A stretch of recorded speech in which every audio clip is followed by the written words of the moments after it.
This is Back Talk by Successful Black Parenting Magazine, the most listened to podcast for parents by parents.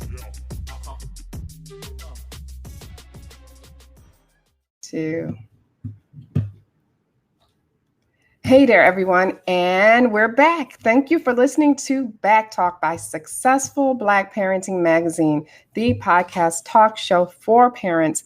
I'm Janice Robinson Celeste, your host and publisher of Successful Black Parenting Magazine. I want you to tell all of your friends and followers about the show. So go to our Facebook page for Successful Black Parenting and share the link with your followers right now. And let people know you are joining us. Even better, you can click on the options and start a watch party. In addition, you can comment on Facebook and I will post the best comments live on air. And I know that it can take a while for your questions to populate in the back area, so be patient and you can ask me any questions early. Do not wait. Now, know that our hashtag for the show is hashtag BackTalk. Now, I want to welcome to the show Dr. Sylvia Owusu Ansah. Did I say that right, Dr. Sylvia? Yes, ma'am. Okay, I was working on it. Okay. Dr. Sylvia is a pediatric emergency medicine physician and emergency medical services physician who works at Children's Hospital in Western Pennsylvania, which serves 80 to 100,000 children through their emergency department. Now, she has previously worked and trained on the south side of Chicago, in Baltimore, and in Washington, D.C. So I have her picture up right now because she was having some technical difficulties with her computer, but that's okay. We always, we'll make the show go on no matter what. And we want to make sure we hear from her because it is flu season. And we keep hearing about this virus, this killer virus, right? I don't want to sensationalize it because it does not, it's actually 10% or less, I think, of people who have actually passed from it. But it originated in China. But the world is so easily accessible now. It's become what they have declared yesterday, a global emergency. And today, the White House Special Task Force held a press conference and stated that it was a low risk for Americans to get this particular virus. But you know what, Dr. Sylvia, it sounds like the beginning of every outbreak movie I've ever seen before the stuff hits the fan. If the risk is low, why a global emergency and why a task force? So, Janice, great question. First of all, thanks for having me on this program. I truly appreciate being a part of this and being able to inform the community and parents about what is happening currently. So the reason that it has transitioned from basically low yield concern to a higher yield concern or more concerning the virus is because of the time span of the spread. So in a short amount of time, the virus has spread quickly. And so we as health professionals and public health folks need to be more cognizant and more aware of how we contain the spread. So the timing of the spread has increased dramatically from even the beginning of this week towards the middle to the end of this week. And so now it's become more of an emergency. It initially was within a specific province within China, almost like a specific region within the United States, let's say like southeast region of the United States, and now has spread through all of China. The equivalent would be spreading through all of the North America, so including United States, Canada, and Mexico. So that would be kind of correlate. So that is the concern, really. And now it's hit multiple countries. And we had our first human-to-human transmission here in the United States as well. Initially, when the virus came out, we weren't quite sure as to how the virus was transmitted. We suspect it was initially from animal products. And then within China, there was human-to-human transmission. But now we've had our first human-to-human transmission here in the United States. So it's a little bit more concerning than we thought originally. Right. So, and I understand that very little is known about this particular strand, and but it's different from the other flu strands. Is that correct? What makes this one so different besides that it's spreading very quickly? Right. So, Janice, great question. So to get a better understanding, there are hundreds and hundreds of viruses out there with various names, with various makeups, and that, more importantly, infects certain parts of the body. So we are all very familiar with influenza A. There's a type A and there's a type B. A lot of the numbers have to do with what the structure of the virus actually looks like, as opposed to its impact per se. So for clarification, coronavirus does exist, and there are multiple strains of coronavirus. And in kind of gauging what's happening with this virus, there have been some misconceptions that there have been people in the United States who have tested positive for a coronavirus, but not the novel coronavirus that we're concerned about. Don't get me wrong, we do have positives of the novel coronavirus here in the United States, which is causing a little bit more alarm. But there are numerous strains of coronavirus that we deal with on a regular basis that present similar to basically a cold. The coronaviruses, like in particular the respiratory system, basically your lungs, your nasal passages. So those are viruses that cause you to cough, cause you to have trouble breathing, may cause you to have increased fluid in your lungs, and lung infection, otherwise known as pneumonia, and that's the part that makes it scary and deadly, because that once it reaches that point, it can progress very quickly, and death can occur from there. So the novelty of it is we don't really know much about the structure. So a lot of viruses are named and typed based on their structure, and based on how they cause infection. Is that why they call it novel? I was going to ask you that question. Why put novel in front of it instead of like they have A, B? So does that have a particular meaning besides the structure of the actual virus? Yeah, so novel basically means new. Which equals we don't really know much about this virus at all. Okay. And so it's similar to to when SARS broke out in the early 2000s, where we know much more about it now over a decade later than we did when it first came out. So we had to put a name tag on it. As more exposures come, as we get more data and basically more samples from human beings that have the virus, maybe through samples through the nose or through what we call sputum spit up, then molecular biologists or those who specialize in or virologists who specialize in looking at viruses can then begin to formulate exactly what is going on with this virus and exactly what this virus looks like and what its mechanism is and how it is transferred. Okay. And so I know you said it's been around for a while, and I've heard about this virus being in snakes, a coronavirus strain. So this, just because it's new. So I know novel means new, but I was wondering, did it mean something else? So I'm glad you explained that, because I'm sure a lot of people have that question, like, well, why put that in front of it? Is it really that new? So it's good to know, because viruses do mutate, correct? And that's how we got this one? Is that what they're thinking, or? Human right. contact? Viruses do mutate. There's a question whether it's hard to tell right now whether this particular virus is a mutation of a current coronavirus, or the thought process is this is potentially a brand new virus within the family of corona, similar to when we had H1N1. We know influenza A and we know influenza B. And then there was an H1N1 strain, which, getting in the details of it, again, has to do with what the virus looks like. Particularly, it has to do with the proteins that sit on the virus. Those proteins are known as receptors.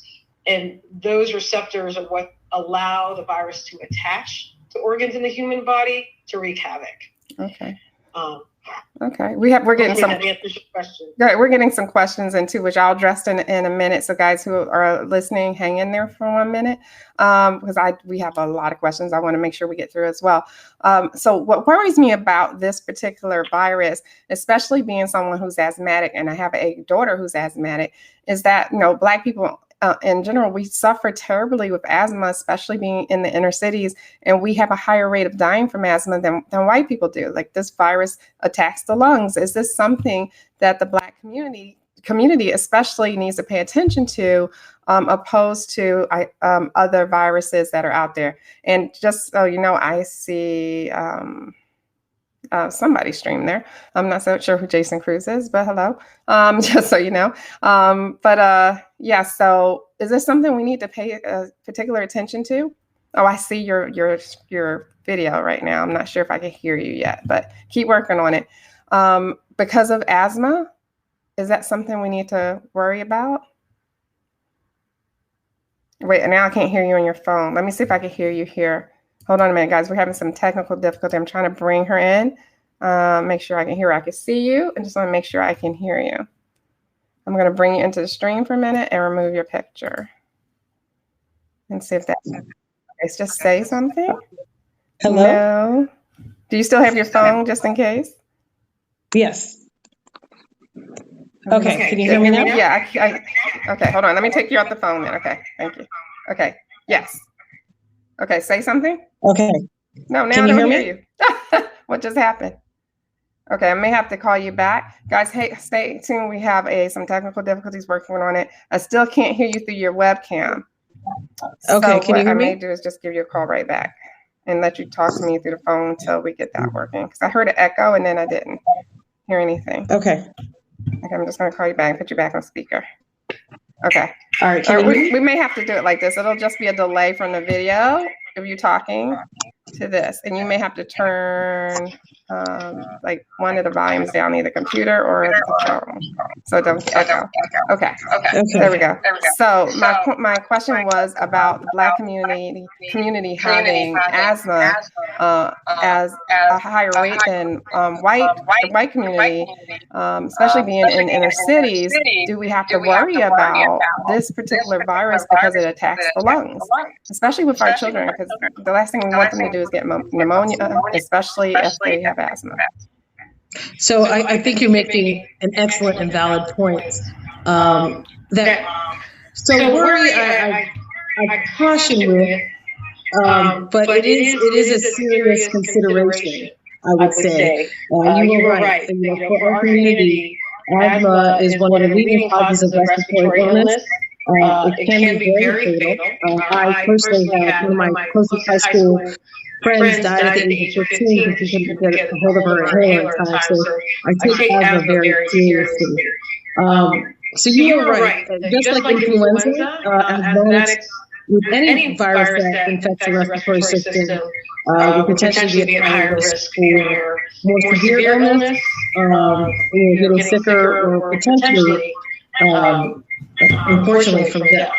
Right. There is an echo and a little bit going on here, but we're going to do the best we can to manage, guys, because this is such an important topic.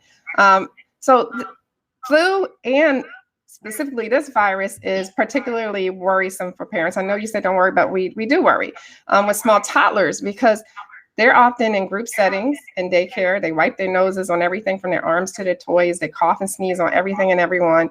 How do we protect our babies? Now, I actually see in California, we have 2 cases, I think, here in Los Angeles, and I see people walking around already with their respiratory masks. So I don't know if that's a good precaution or not, but we'll talk about that part later. But how do we protect the babies from everything from the flu to this coronavirus if it does become more of a global emergency, more than a global emergency, I should say? Right. So at this stage of the game, it sounds very simple. And almost not really sensible, but the key is to wash your hands, wash your hands, wash your hands, wash your hands. Even when you think you shouldn't be washing your hands, you should wash your hands. It's hard with toddlers. I have a 4-year-old. I understand it's hard with toddlers, but to kind of be on top of them as well with the hand washing and any kind of interaction. The other thing is covering of the mouth and the nose when sneezing or coughing. Now, you cannot control when somebody else does it. Again, I have a toddler, so I'm very familiar with this, and I'm a pediatrician, so unfortunately, this happens a lot to me in the office. And so I would say be precautious of that. I would say if there's concern in your daycare, or I would even have a talk with your daycare provider if your kids are in daycare, to find out if any children are currently sick with symptoms or would be at risk. I don't know how much to be able to tell you, so that you be more informed and more aware. So the symptoms that are most concerning are fever with cough. So I would say if a kid has runny nose and cough and doesn't necessarily have fever, doesn't really fit the mold of the coronavirus. If you have fever, cough, which is basically like any other cold, and trouble breathing, I would have your kid checked out. I tell most parents, you know more about your child than I do as a physician. I would note that once you do go to the emergency room, currently we have no definitive test to say that you have the novel coronavirus. Wow. Okay. Good to know. So we're not at that stage yet. Okay. A lot of what is being tested is actually being sent out. Samples are being sent out, and those patients that are being tested are based on the history of having traveled from Wuhan, specifically from Wuhan, China, and having been exposed to somebody with the known novel coronavirus. So those are the people that are getting tested now. Okay. And so we are literally on the cutting edge and the verge as to, to the question of whether to wear a mask or not to wear a mask. I would say at this stage of the game, I would still be okay with not wearing a mask, but if you feel that would make you feel safer in a way, I would not just necessarily discourage that. I wear a mask because I'm exposed to the sickest of the sick every day in the emergency department. And when I come home, I basically remove my clothes before I, touch my kids, and I wash my scrubs and things of that nature. And I can tell you that hand washing alone has made a difference. I wash my hands before I go into the room. I wash my hands when I'm in the room with the patient, and I wash my hands after I leave the room. And so I think a lot of the basic hygiene things that we take for granted actually go a long way. And I think that's currently what the CDC is recommending as well. Right. No, I think we need to stay tuned, like you said, because things are changing, evolving. Right. It really is changing fast. But I agree. Washing hands is essential. I know people think it sounds cliche, but it's always been the best way to prevent the spread of illnesses. I know it's hard to get the little ones to wash their hands often before they do like this and touch toys. But there is a proper technique to hand washing, right? I've seen people twirl their hands in a cold water for a couple of seconds and dry their hands on it like a communal towel. Like, no, you're correct. You're correct. So there's two types of ways of getting rid of germs on your hands, right? Because now we're in the day and age of hand sanitizers, right? I won't mention a particular brand, but hand sanitizers. And so hand sanitizers are great if your hands are not dirty or what we call contaminated. But it is really best to wash your hands with soap and water. Mm-hmm. In this case, it doesn't necessarily need to be antibacterial soap because we're dealing with viruses. Though I know some soaps claim that they're also antiviral soaps. The key to hand washing is you need to do it for actually like at least a minute or two. It's not a kind of rush deal that you want to do. You want to make sure that you build up a lather. You want to make sure that you rub both hands together very, very well, build up a ladder, and rub the back of both hands and in between your fingers. So you really want to get all aspects of your hand, and probably even down to the wrist area. So tops of the fingers, in between the fingers, palms, and the back of your hand. Right. And for the kids, you can tell them make bubbles. That's what I tell them, make bubbles. Yes, and they get it, So, and then I make her do her nails on her palm, each palm. So, but they have to learn, but you guys have to teach them. And then also to covering their mouth, we go like this. If you guys can't see, it's like a chicken wing where we sneeze into our elbow so that we aren't touching things. So we call it chicken wing, and you go, you cover your mouth and nose that way. That way you don't go touching doorknobs and things like that, the other phones and things. Right. So cover your mouth. Yes, covering your mouth completely. So I asked the kids at the hospital to do the same thing. Because if you just cough into your hand and your fingers are spread or slightly open, all of those droplets end up spraying across the room anyway. So you get better coverage when you do, if you can hear me, like this as opposed to like this. Right. And I understand that with a lot of diseases and viruses that like the droplets just linger sometime in the air as much as 7 feet away from where you sneezed or coughed, right? So yes, and there's a famous photo I think on the internet where they have basically put the droplets under a microscope, and you can see like every single droplet from somebody sneezing going across the room, and it makes you think twice about when people sneeze or cough around you, or when you are sneezing and coughing, and how you want to prevent the spread. Exactly, and I can't tell you how many adults I've seen not cover their mouth when they sneeze, cough, or even yawn. So that's kind of annoying too, but. And just because they think no one's around or no one's going to get it, or you might be in another room or whatever, but those droplets hang and linger, and they get on surfaces too. So cover your mouth. That's true. Don't just do it to be polite to other people. Do it because you don't want those droplets going all over your house or your workplace. So you guys can teach your other coworkers how to do this properly too.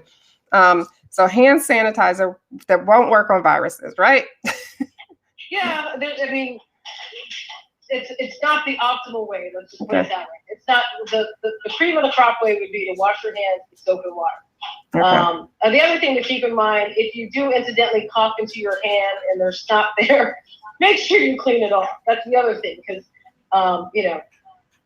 if it actually gets on your hand again, as Ms. Celeste Robinson alluded to, gets on doorknobs. It gets on staircases, in beds. The other thing to keep in mind is sometimes viruses can linger for a little bit. And so you really, really, really want, if there's any mucus, stuff that you spit up, or, nasal drainage, you really want to clean that up to the best of your ability, especially with your little ones. You really want to get that nose wiped, and things of that nature to kind of prevent spread. Right. And here's the thing. I read that the coronavirus specifically is you're contagious before you're asymptomatic. So before you're showing symptoms, right? Which helps the virus to spread. Exactly. So that's what's making this virus particularly scary and difficult. Because the person may have the virus and you may not know it. As opposed to other viruses where the person is already having fever, cough, cold symptoms, and at that point they're contagious. The person that you may be around may seem to be completely healthy, and then Super Bowl's coming up and you're at the party and everybody's feeling fine, and then a few days later you find out that person X is not feeling so well. So I think as well that's why this has become more of an emergency than it was at the beginning of the week, from a World Health standpoint and from a United States task force standpoint, because we still don't understand the speed of the spread, and we're already beginning to think that it's spreading faster than SARS, which was a respiratory virus as well in the early 2000s. That seems similar to this, that came from Asia as well. I believe particularly the Chinese region. But we're already noting that this spread seems to be faster than that virus, which had similar symptoms as well. Right. And that scares me because, like you said, they don't even know they're sick. I saw one case in Germany where I think it was an attorney had a client that came from that area of China who did not know she was sick. She went back to China and became symptomatic. And by that time, he had already passed it on to his coworkers.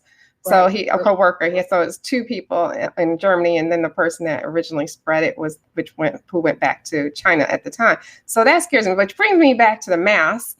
But I want to just answer this one question before I go back to mask, because she's saying, is the recommendation that kiddos wash their hands for 2 minutes as well, or is that just for adults? It's for everyone, correct? It's for everyone. Everyone needs to go back to the basics and wash their hands. Especially if not especially, to wash your hands in and out of the bathroom, wash your hands if you're sick. wash your hands, basically. Right. Whether you're a kid or an adult or even an older patient. So the two most vulnerable populations that we're dealing with right now are little kids and older adults. Okay. And so particularly for them, it is very pertinent that for themselves and for our loved ones that we wash our hands. Right.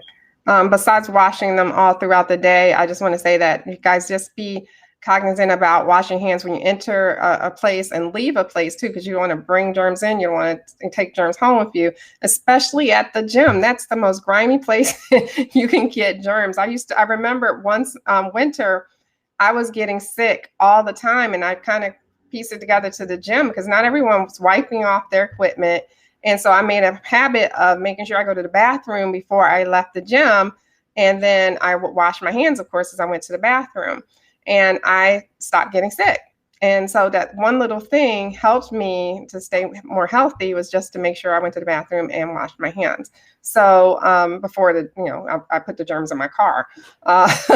So I'm very much a believer in washing your hands, especially for the little ones. Now, I've actually I'm a bit of a prepper. If you know what a prepper is, I prepare for every little thing. Girl Scouts, I'll be prepared for anything. So I went on Amazon and I saw that masks were being price gouged already, especially the respirator ones, or with the little thing in the middle.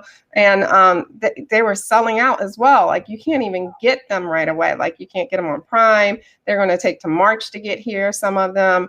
It's very difficult to find them for small children, just in case there is an outbreak, knock on wood. And I understand that you have to have a certain kind, which is like N95 or P95. It doesn't let bigger particles or smaller particles get through. I did my research on this, respirator mask. So I even went and got one for my dog because I saw that in China they were doing it. So I was like, it probably won't hurt to put this in my bug out bag just in case. But they won't even be here till March. So they're getting harder to find. So do they know something? We don't know. Like, I just want to know. So we should. That is a very valid point. So the N95 is probably one of the most, I guess, solid masks that are in there, because it controls the spread of the smallest and tiniest of droplets. And so they use N95 for, if I'm working with a patient with tuberculosis, we use N95 masks, and we usually fit for that. Okay. I believe the coronavirus does not currently fit.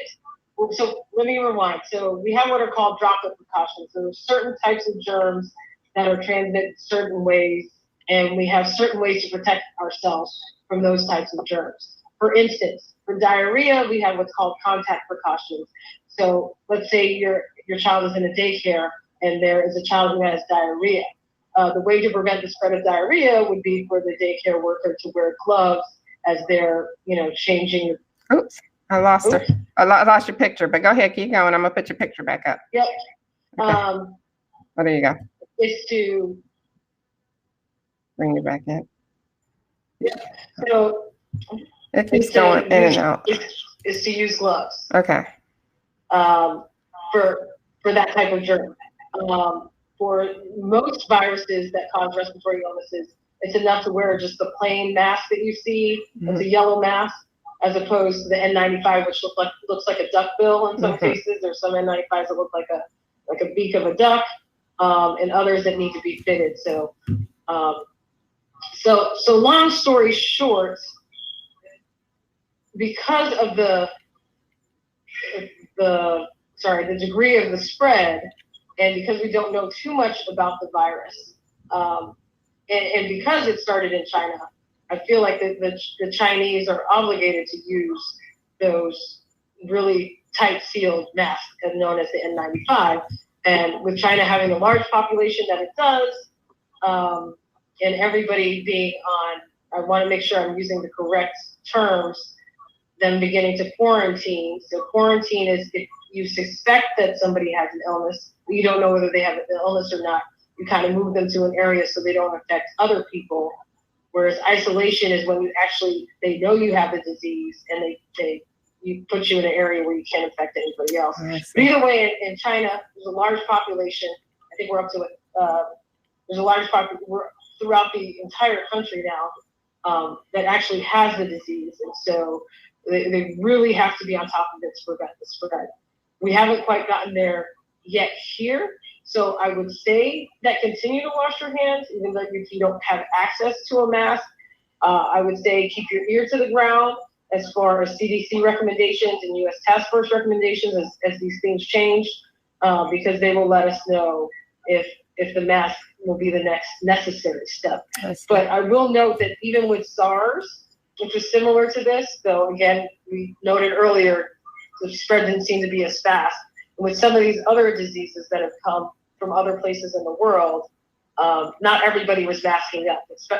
Specifically those who were at higher risk were masking up, meaning those working in the hospital and having patients come in and out all the time. So right now I would say, again, like I said in the beginning, if you choose to wear a mask, that's fine. I'm not going to say to say don't wear one.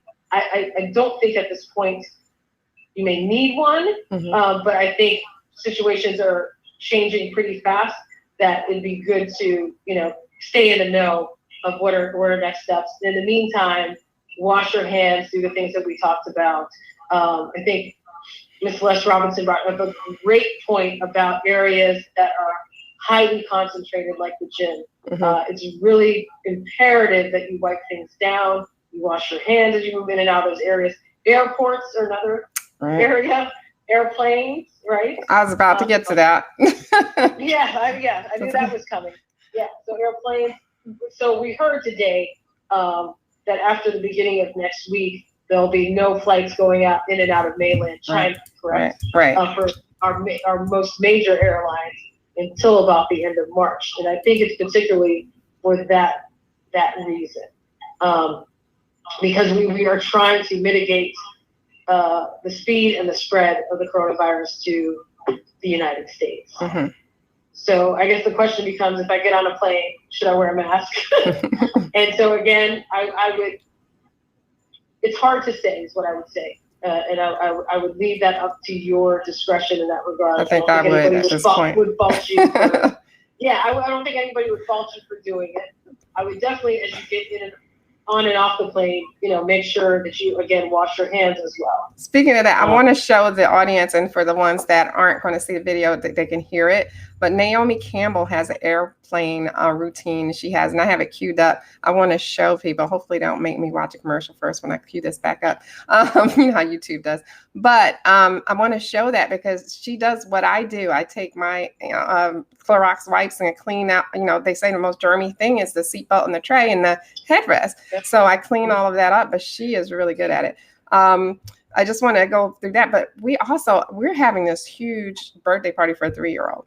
I mean, we've invited 98 people. That's mostly children. Wow. And a lot of these parents, probably almost all of these parents, travel internationally. I'm very concerned about that. And they're going to be playing at the house because the house is big enough to hold these people. So they're going to be like in her playroom and on her toys. So I'm a little concerned about this birthday party. And I don't think I should be. I think it's going to be safe. But I got to tell you, in the back of my mind, I'm thinking about this. I'm thinking about it. Again, I think you're right on both ends. I think my initial thought process is that not to necessarily be alarmist and not concerned, but at the same time, like we've discussed today, things have been rapidly changing. And so, what I would suggest is keeping up with the CDC and the U.S. Task Force. When is the party? 2 weeks. 2 weeks. Yeah, so 2 weeks we may have a different story conversation about this. Right. It might be worth considering potentially canceling, but because it's kind of hard to control. And it's hard to filter and tell parents, okay, well, if your kids, runny nose, cough, fever, don't bring them to my house. Right? So right. It's kind of hard to maneuver human relations that way. As people may take offense here or there, unnecessary offense. So, my suggestion at this point in time is keep your ear low to the ground and see where we are 2 weeks from now. Maybe these flights will help mitigate and slow things down significantly in the next couple of weeks, or maybe the spread will be faster. It's really, really hard to tell because, again, the word novel means new, which basically means that we as healthcare professionals and scientists know very little about this virus. And if you were to get onto the CDC website right now and you were to compare what is written about measles versus what is written about this novel coronavirus, there's very little written about this novel coronavirus. And so everything is very fluid right now, learning about the virus, the spread of the virus. There are definitely, CDC workers on the ground actively working on these things, with folks actively getting samples, running this stuff through labs, trying to figure out the structure of the virus, trying to figure out the main cause of spread and how it can be deadly, or how it could, ultimately, and what organs it affects. Right. Because in some cases I've been reading, it can also affect the GI system, meaning give you some nausea or diarrhea. So it could also affect areas from your mouth to your stomach, through your intestines, and down below. So I think that's the hardest part about this virus, is that we don't know very much about it. It's almost like HIV in the late 80s and early 90s, where we just didn't know. I see. Let me see if I can show this video of Naomi Campbell cleaning a plane. Basically, you should be doing some version of this. Maybe not as intense as her, but let's watch this. And those who can't watch it, you can hear what she's saying, hopefully. Let me turn the volume up. Hopefully you can hear it. Oh, no, I don't have the audio. But you guys who are watching can see it. I don't know if you can hear the audio. When you're in, they have her looking for her Clorox wipes. She's pulling out her gloves. And not sure what happened to the sound for this, but she is now wiping down trays with her Clorox wipes. And she basically looked like she's housekeeping right now. She on the airplane. And she does her seats. She makes sure she cleans everything, even down to the remote control for the TV. I mean, this woman is thorough. She's they speed up the video here a little bit so you see everything, her trays. I mean, she has to be like holding up the line, trying to get settled in right now. So her tray, and you can tell she's in first class here, but she's wiping everything down. I think the lady next to her, I'm going to stop sharing, actually asked her, could you do mine? And I don't think she knew that was Naomi Campbell, but which I found was very interesting. So let me just address some questions before we go, because I know there's a lot of rumors going around. And someone asked about would this be a man-made virus? They want to know, where does this thing come from? Because, we all, Black people, we don't trust the government. We don't trust governments. We've been tested on in the past, and things, they don't have our utmost like trust. So I understand this question. But where did this virus come from? Like, is it from, I hear bats, I hear snakes, I hear salamanders, I'm hearing baby wolves were sold over in this particular market in Wuhan. Like, where is this coming from? Right. So what we understand is that it's coming from what we call animal hosts. So you just listed a whole bunch of animals, as opposed to originating from humans or originating from a water source. Or, there's various types of originations, similar to when we were figuring out Ebola, and there were the fruit bats and this and that. And then there was concern of people eating those fruit bats, and then we weren't sure if it was just from fruit bat to human, or another human could pass it on to another human, which we found that they could once they were in their highly infectious state. So the coronavirus, as of now, has not been deemed as a man-made virus. But again, we understand in our community with things like Tuskegee experiment and HeLa cells and things of that nature. It's hard to know for sure, but for the information that we have so far, the understanding is that it comes from animal hosts, and what makes it dangerous is that the person who eats the animal who may be infected with the virus, we're finding out, can then pass it to another human being. And that's where it becomes concerning. And that's why the case in Chicago kind of alarmed everything on this side of the country in the United States, because it was passed from one person to another. So we actually witnessed what we call human transmission. And that's where it becomes concerning, because as we said before, you may not have symptoms and be able to pass it on. As far as we're aware of, it is not man-made, but I completely understand the concern or the suspicion about that. All right. And what makes this also, again, just to reiterate, different from like Ebola is, and when you had Ebola and it was really infectious, you knew you had Ebola. You had all the symptoms, right? But this one, you don't have symptoms. You're feeling normal and you're contagious. And then later on, you get the symptoms. So that's why this is more, I guess, going to be a little bit more difficult to contain in some areas, especially in third world countries. So the scare mostly, I think, is for it reaching third world countries and wiping out, different civilizations and especially, places like our motherland where you might not have the best medical care. So right now, guys, I guess the word from Dr. Sylvia is keep your eyes peeled and ears open, or eyes open and ears peeled. I don't know, either one, but make sure you're listening and following. Wash your hands. Make sure you teach people how to cover their mouths, your children. And about that, I got to give a little plug. I don't have it right here with me, but guys, on my Twitter and everywhere, I have a book teaching toddlers how to blow their nose. It's called Miles' Stuffy Nose, because we know how difficult that is, right? How to teach toddlers how to blow their nose. And it is actually on its way from China. No germs.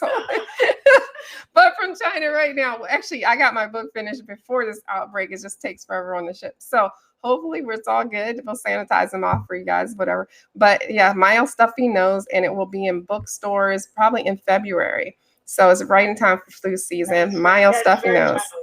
Thank you. And it has, an African-American little boy on there, and his imagination just goes wild when his family tells him, well, pretend you're a whale blowing out of your blowhole. And he pretends he's a whale. He sees himself as a whale. He even has his little 4C hair on top of the whale, and he blows like he's blowing his nose like that, like a dragon blowing fire out of his nose. He pretends he's a dragon, and he goes on and pretends he's all these things until his sister helps him at the end, and she teaches him how to blow his nose, and he does it, and he gets success. So, I just want to plug my book, Miles' Stuffy Nose, because it's perfect for flu season. And when you want to teach toddlers how to blow their nose into a tissue instead of this, that's the one that gets me. I want to reiterate what you said earlier about our most vulnerable population. So for those of you who have asthma or have heart conditions or have problems with your kidneys, I would be a little bit more vigilant if you're starting to have some of these symptoms, and check in with your doctor because you are potentially more susceptible to this type of virus or viruses alike, including influenza. So I want to make sure that our community stays happy, stays healthy, and we're able to beat this thing. Right. And I'm just going to give a plug for masks because I'd rather have it and not need it than not be able to get it. Yeah, not be able to get it because right now it's hard to get. So I would actually check your local stores before you try Amazon, et cetera, because everyone around the world is ordering from Amazon right now and they're depleting their stock. So make sure it's N95, P95 or higher. They even have washable ones I saw, and I was like, okay. But make sure if you don't need it, put it in a drawer somewhere just in case you need it in the future. You never know. So, but get your mask just in case, and then hopefully you won't ever have to use it. All right. I just want to thank you, Dr. Sylvia, for coming on our show. I would love to have you as a reference for anything pediatric in our community from this point on. So I'd love to talk to you more about that after the show. But yes, thank you so much. Thank you for having me. This was a pleasure. Thanks for the opportunity. This is a great platform. So I appreciate the work that you're doing as well. Oh, thank you so much. And thank you all for participating. And we had lots of comments that I didn't even get to and questions. And I just want to say I love it when everyone participates and they show interest. But if you missed part of the show, no worries. You can just wait a few minutes and click the replay of this podcast right under where we're talking right now. There will be a play button and you can share it with anyone who needs to hear it. And let's get the word out. This was a special episode of Back Talk. We have not gone back to our normal schedule yet. I took a hiatus after the holidays, and we will be back on schedule probably in February, but we're going to be doing a few specials.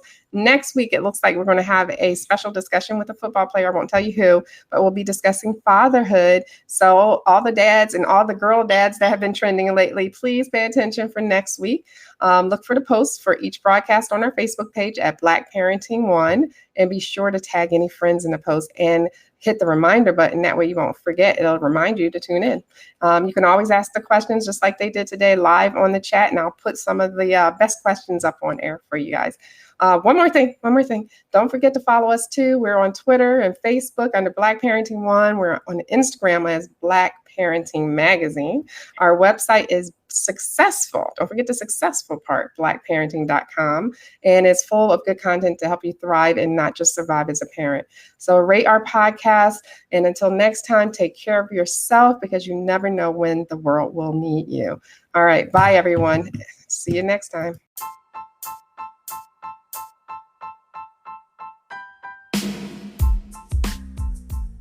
Hey guys, thank you for listening to Back Talk by Successful Black Parenting Magazine. You can help us to level up by supporting this podcast. All you have to do is go to anchor.fm and search for Back Talk by Successful Black Parenting, and then hit the button that actually says support this podcast. I want you to go there now. Go. And thank you ahead of time.